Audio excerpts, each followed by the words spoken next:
Nabinggo na ang ating pagkain, kanya-kanya ng lagay sa pinggan. Yan, meron pa beans, and then ito bupis alafeli, agoy, halos kalahati kanina, more than half. Yan na lang. Salamat naman at tinirhan pa ako. 2,000 years later. Good morning po. Pag nandito tayo sa syudad, guys, dito lang ang destinasyon natin, dito lang ang pwede nating ipakita sa balkonahe habang nagkakape, habang naglilinis dito, ganyan-ganyan. At tingnan nyo, nung nakarang araw lang, maliit lang siya. Ngayon, yan malaki na yung ating kamatis. Kung nakikita nyo, parang may hangin-hangin.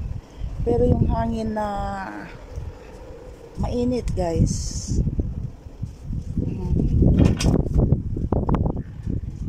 Yung ating alubate, ang lalaki ng ang lalaki ng dahon. Ayan pinagtabi-tabi ko yung kamatis dyan, tapos nagkatabi-tabi din ang alubate, yung ating siling labuyo, at yung ating ampalaya dyan.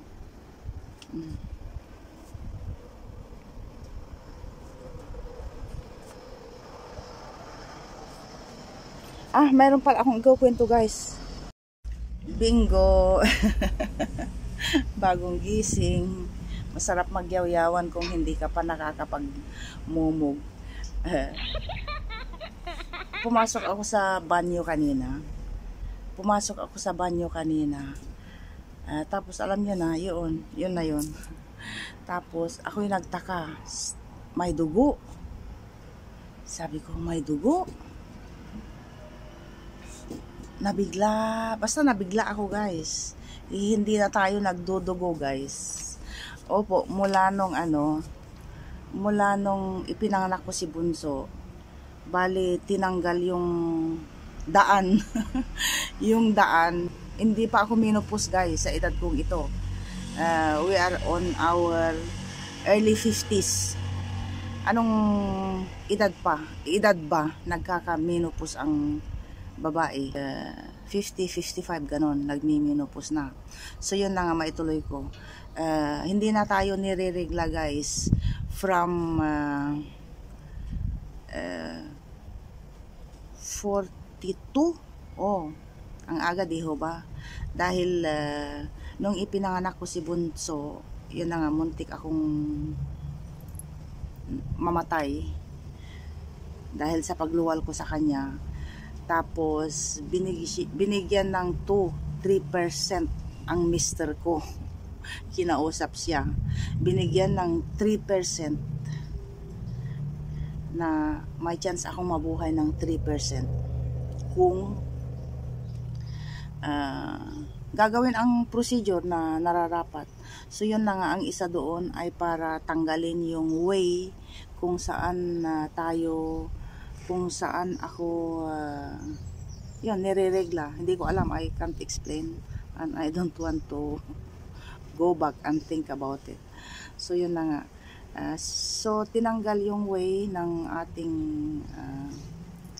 menstruation, at yun ang dahilan kung bakit po tayo nakasurvive 5 days po sa ICU. Opo, yan po.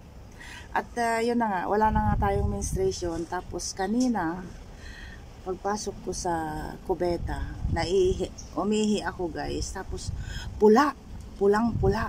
Sabi ko, oh my goodness, sabi ko. Yun pala, guys, yun pala. 2 araw na ako'y kumain ng beetroot. Nakabili ako ng 2 kilo. Nakabili ako ng beetroot. Tapos ang kalahati noon ay ginawa kong juice. Hinaluan ko ng carrots at beetroot, yun.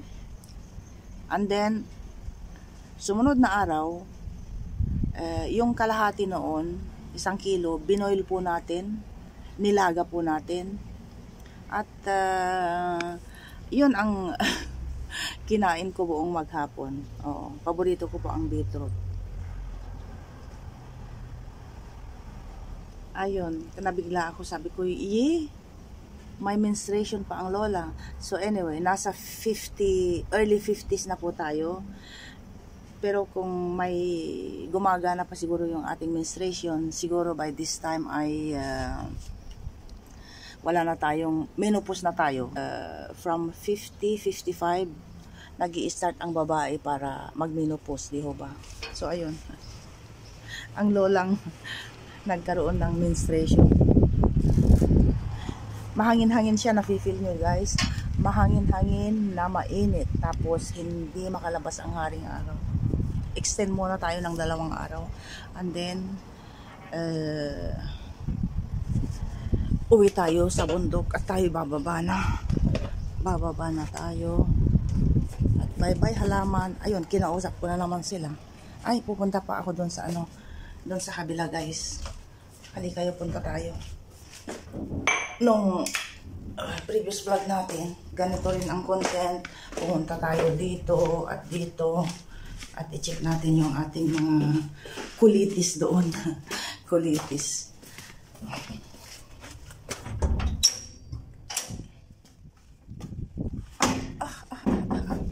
So ayun, yung ating mga halaman.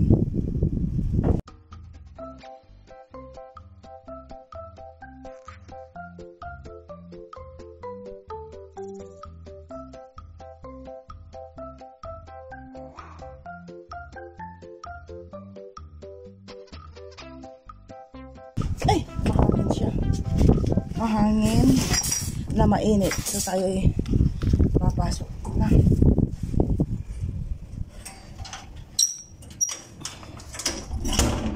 Okay, let's go ulit.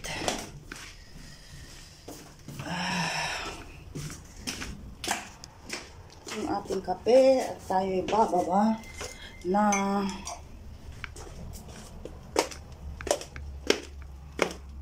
hindi pa ako nag-open ng ating, sige, itur ko na lang kayo dahil wala tayong ma-upload.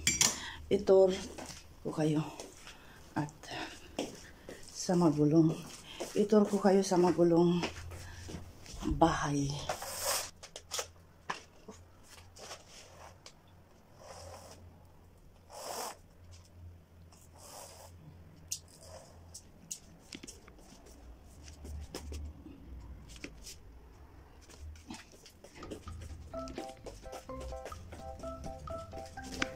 Kusina, okay. Tayo magluluto na ng ating makakain. Few minutes later. Bingo! Bumalik ako sa taas guys. Dinispatch na natin ang ating kulitis. Yan po siya. At alugbati. Para po sa akin. Mag-boil po tayo ng beans na ganyan. At igisa natin. Naglabas ako ng konting minced karne ng baboy.